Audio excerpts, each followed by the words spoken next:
Hi, Jessie. Thank you for calling me. How may I help you? Oh. I found your ID sa my field.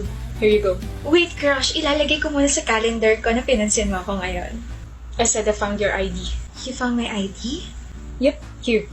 No, crush. You found me and then I found you. Okay ka lang? I'm not Jessie J, but I think you're now my flashlight. Light. Pero pwede din naman ako maging si Jessie Saragosa. Kasi parang di ko yata kaya pag sa buhay ko wala ka. Jessie Saragosa yun, di ba? Nauntog ka na naman ba? O ano-ano naman pinagsasabi mo? Sinusungitan mo na naman ako, kawawa naman ako. Paalog ka nga sa kaibigan mo para tumino ka naman. Matino ako! Sorry, na-offend ba kita?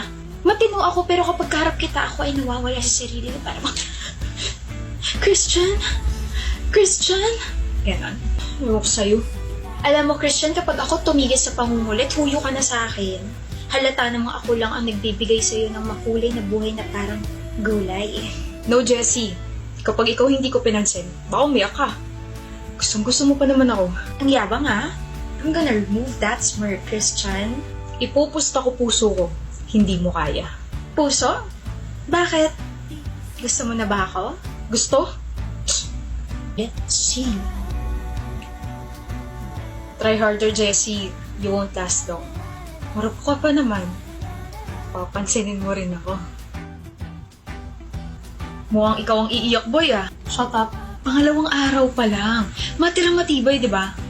Pero sa pagkakakilala ko kay Jessie, bro, hindi marupok yan. Mataas pride niyan. Kaya kung ako sa'yo, pansinin mo na. Umamin ka na. We had a deal. Deal mo mukha mo. Parang ewan kung makangiti kahapon tapos ngayon, mas masama pa mukha mo kaysa sa akin na bumagsak sa pre-cal. Bahala ka. Baka malate ka niyan.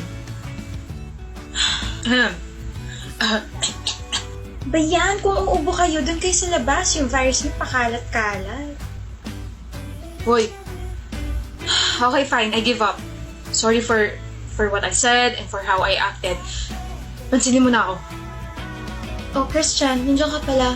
Kanina ka pa? Hindi mo ba ilalagay sa calendar mo na pinansin kita ngayon? Na natalo ako sa challenge natin? Bakit ko ilalagay yun? Sino ka ba? Seryoso ka ba? Mamaya na pwede. May ginagawa kasi ako. Shoo! I'm gonna shoo away.